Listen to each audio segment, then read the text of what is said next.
શામરભાઈ પટેલ. કાકા શું પ્રશ્ન છે અને કેમ બધા ભેગા હું થયા છો? જીતપુરનો રહેવાસી છું. મારી ઉંમર 75 વર્ષ થઈ. જીતપુર અને ચારણવાડાની વચ્ચે રેલવેનું કામ ચાલી રહ્યું છે.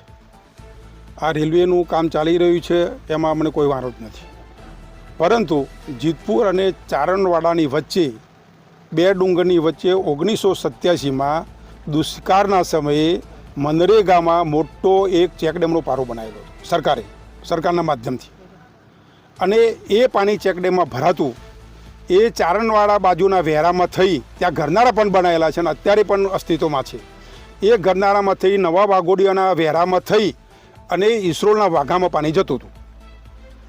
આ પાણીને રેલવેવાળાએ અટકાવી દીધું અને જ્યાં નેચરલ પાણીનો જવાનો સોર્સ હતો તેમાં એમનું રો મટીરિયલના ઢગલા કરી અને ત્યાં પારો નાખી દીધો.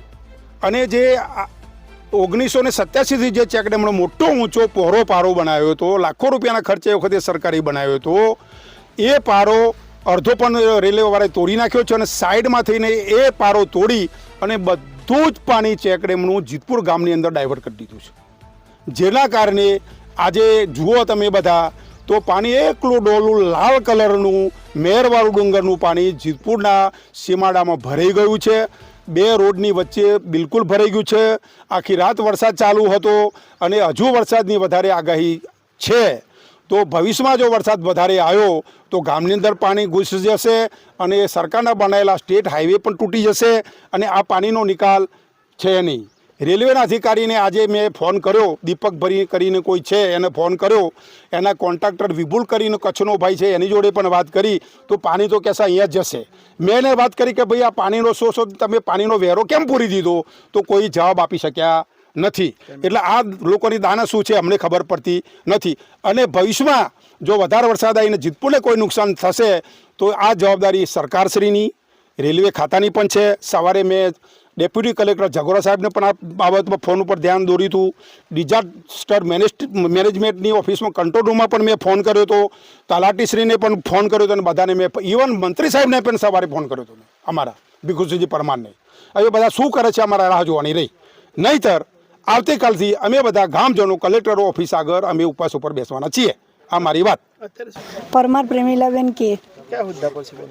તલાટી કમ મંત્રી જીતપુર છેલ્લા 1.5 વર્ષથી ફરજ બજાવું છું. બેન આ બધા ગ્રામજનો આજે ભેગા થયા છે, શું તકલીફ છે? હા, અહીંયા વર્ષો જૂનો એક પાડો આવેલો હતો, એ અહીંયા તોડવામાં આવ્યો છે. રેલવે લાઇનવાળા ભાઈ હતી એટલા માટે પાણી ખેતરોમાં ઘૂસી ગયું છે.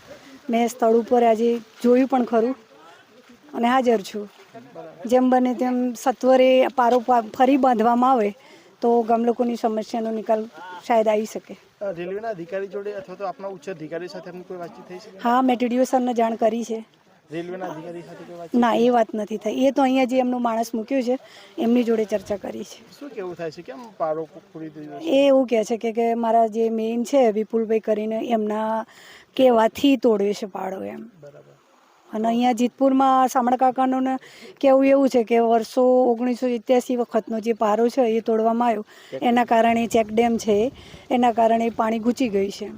ખેતરોમાં શું પ્રકારની પરિસ્થિતિ છે? ખેતરોમાં તો અત્યારે તો પાણી છે જ ભરેલા અને વાવેતર પણ કરેલું છે.